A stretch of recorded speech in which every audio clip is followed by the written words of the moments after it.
So there are no NBA games today, but that doesn't mean we can't talk about the NBA. And for the first time in forever, the Eastern Conference is the stronger conference. And now we actually have a much more competitive Eastern Conference than we do Western Conference. I'll make a video on the Western Conference, but I do believe that the Suns are going to run away with it. But in the East, it's not so clear cut. And I think there are plenty of teams who can make a run in the Eastern Conference. So as of today, April 4th, the Heat are the 1 seed right now, and they have a 2-game lead on the Celtics. And then the Celtics and Bucks are 2 and 3. Then you have the Sixers at 4, Bulls 5, Raptors 6, and that closes out the guaranteed spots. And then you have the Cavs at 7, the Hawks 8, the Hornets 9, and the Nets 10 to close out the play-in spots. So I'm going to divide this into like 3 different categories. I have the 2 I believe that are the contenders, and then I have the teams on the outside looking in, and then I have the good story teams, means good story, good they made the playoffs, good for their franchise, but I don't expect them to make too much noise in the playoffs. Let me start with the contenders. So for the contenders, I only have 2 teams there, and it's the Milwaukee Bucks and the Philadelphia 76ers. And why is it these 2 teams? One, let's start with the Bucks. They're defending champs. The defending champs deserve that right. Everybody knows the saying, to be the best, you have to beat the best. And they're defending champs, and they have that right to stay in that contender spot. And also, you can make the argument they're getting better. Giannis is now averaging 30, 11, and almost 6. Drew Holiday's numbers are up. Chris Mills is having a little bit of a down year statistic-wise, but they're going to be right there. They got Brook Lopez back in the middle of the year. So the Bucks are going to be right back. They pretty much have the same team. They're going to look to make that run. And then I have the 76ers there because the Sixers can put it together.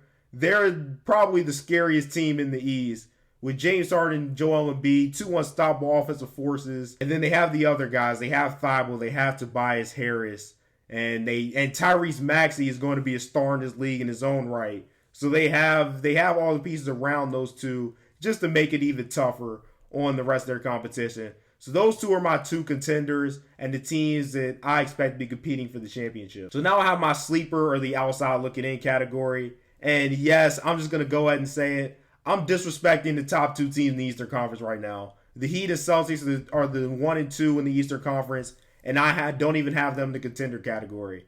So we'll see what happens with that. That could end up being a big mistake as we see this playoffs play out.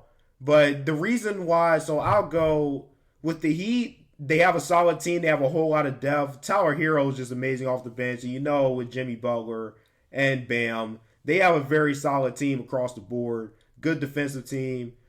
The thing with Miami, and the reason why they're not in my contender category, I just don't believe they can beat the Milwaukee Bucks. I think that last year when they got swept, that's going to be the norm for them now. I think the Bucks just have passed them at this point. That's my only knock on the Miami Heat, if I'm being honest with you. And then with the Celtics, losing Robert Williams to that torn meniscus is going to be a big one.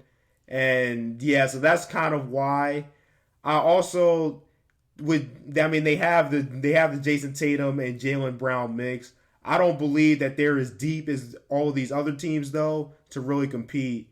But they're having a great year. But yeah, I just don't think they're gonna have quite enough to get it done. A third sleeper team is the Chicago Bulls, and I think the Chicago Bulls could make some noise and maybe could shake things up because they were the number 1 team start out the year. They was the number 1 team in the East, and then they got hit with COVID. And then Lonzo and Caruso got hurt. And now DeMar is kind of slipping his play a little bit. But I still believe in the Chicago Bulls, and they put it all together. They're a great defensive team. DeMar is having an MVP caliber season. And then you pair that with Zach LaVine. And I just think they have a great, solid team. And they have a lot of guys who are hungry. And they could really make some noise. They can catch some teams by surprise if the Bulls are on their game. So that's why I have them in the sleeper category. They don't jump off the page like some of these other teams do, but they could really make some noise if they're playing right. And the last fill out my sleeper team, it's crazy I'm going to have a 10 seed fill out my sleeper category, but I have the Brooklyn Nets because at their best, nobody can compete with them offensively. Like you just saw KD put up 55 against the Hawks, and Kyrie still put up 30 plus.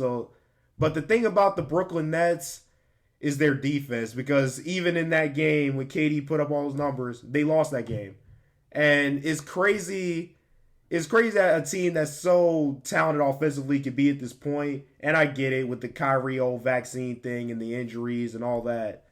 But they really struggle defensively. Yes, all this could change if Ben Simmons comes back. Actually, and I might make this video, I don't think Ben Simmons should come back this year. I don't think that would be best for the Nets to just throw him in here now in the playoffs, especially now with the reports coming out that he's not even going to play in the play-in. So yeah, the Nets they could win a championship just by outscoring everybody. That's how talented they are offensively. But I don't think that's what wins championships. So that's why I don't have them in that contender category. And also, they're a 10 seed, so it's kind of hard to justify them being contenders when they're that low in the standings, even with all the stuff they had to deal with this year. So you have the rest of the field in the good story category. So starting with the Raptors, great year for the Raptors. Everybody kind of thought they'd be kind of rebuilding this year. But with Van Fleet stepping up, being an all-star, and Scotty Barnes playing well in his rookie year, having an amazing rookie year, and earning the respect of a lot of guys, the Raptors are set up for a good spot in the future. I just don't think they have enough to compete for a championship this year. Cavs are kind of in the same category. Darius Garland, all-star, had a great year. And Jarrett Allen's an all-star this year. They are leaps and bounds above what all of us thought they were going to be this year. And even they have an exciting future once they figure out what's going to happen with Colin Sexton. That's going to be kind of an issue. But yeah, they're set up for the future, but kind of the same thing. Don't think they have just quite enough to compete with the top teams in the East. And the Hawks looked really bad beginning of the year. They even looked like for a little while they were going to miss the play-in, but they elevated their game. They picked it up, gotten this playoff mix in the AC right now. But yeah, they haven't been consistent enough for me to think of them as a contender or really even a sleeper. And then to round it out, I have the Hornets. Again, they've kind of been up and down. Gordon Hayward's been out of the lineup a little bit here and there. The Hornets, great young team, great exciting team. They're progressing and getting better and better every year, but they're not quite at that contender level. But yeah, this is my breakdown of the Eastern Conference, who I think is going to win it. Let me know what you guys think. Who do you think should be in maybe different categories? You want to do the category thing, or who do you think is going to win the Eastern Conference? Let me know what you guys think, and I'll see you guys next time.